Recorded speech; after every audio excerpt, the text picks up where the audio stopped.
चुनाव जीतने के बाद मौजूदा प्रधानमंत्री शेख हसीना लगातार चौथी बार देश की प्रधानमंत्री बनेंगी। 7 जनवरी को उनकी पार्टी अवामी लीग ने 300 में से 204 सीटें जीती हैं। शेख हसीना 1986 से लगातार 8वीं बार चुनाव जीती हैं।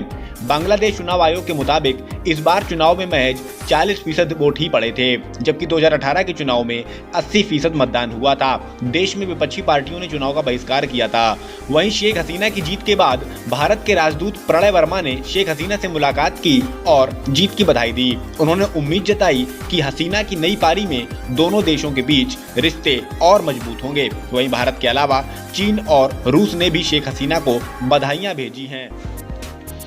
मालदीव के मंत्रियों द्वारा भारत और पीएम मोदी के खिलाफ अपमानजनक टिप्पणी का मामला बढ़ता जा रहा है। खबरें हैं कि सोमवार को मालदीव के हाई कमिश्नर को विदेश मंत्रालय ने तलब किया। उनसे कहा गया है कि इस मामले से दोनों देशों के रिश्ते बिगड़े हैं। जानकारी आई है कि सस्पेंड किए गए तीनों मंत्रियों को बर्खास्त किया जा सकता है। जाहिर है कि मालदीव के 3 मंत्रियों ने पीएम मोदी और भारत के खिलाफ अपमानजनक कमेंट्स किए थे। उन्होंने भारत की टूरिज्म सेक्टर में सुविधाओं को लेकर टिप्पणियां की थीं, जिसके बाद रविवार को इन्हें सस्पेंड कर दिया गया। पाकिस्तान में आतंकी हमले की खबर आई है। खैबर पख्तूनख्वा प्रांत में सोमवार को पोलियो टीकाकरण कार्यकर्ताओं को सुरक्षा प्रदान करने के लिए जा रहे पुलिसकर्मियों को निशाना बनाते हुए बम विस्फोट किया गया। इस विस्फोट से 6 पुलिसकर्मियों की मौत हो गई तो वहीं 22 लोग घायल हो गए।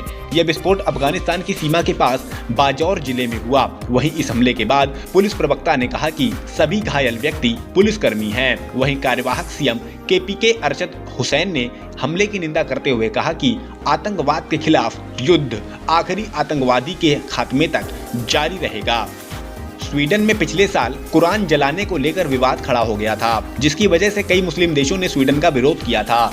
कई आतंकी संगठन देश में आतंकी हमला करने की धमकियां भी दे चुके हैं। अब इसी बीच स्वीडिश सिक्योरिटी पुलिस ने एक बयान जारी करते हुए कहा कि देश में आतंकी हमले का खतरा बरकरार है। पुलिस ने बताया कि स्वीडन की जो छवि इस्लाम के प्रति शत्रुतापूर्ण देश के तौर पर बनाई गई है, उसने देश में इस्लामवाद से बढ़ते आतंकवादी खतरे को आग देने का काम किया है। इसको लेकर हमारी सरकार ने वार्षिक मूल्यांकन किया, जिसके बाद पता चला कि हमें अभी भी देश की सुरक्षा को लेकर अलर्ट रहना होगा। ये हमारे लिए बेहद जरूरी है। आपको बता दें कि पिछले साल कुरान जलाने की घटना के बाद बीते अक्टूबर ब्रसेल्स में स्वीडिश फुटबॉल शर्ट पहने 2 स्वीडिश निवासियों की गोली मारकर हत्या कर दी गई थी, जिसके पीछे की वजह उनकी राष्ट्रीयता बताई गई थी।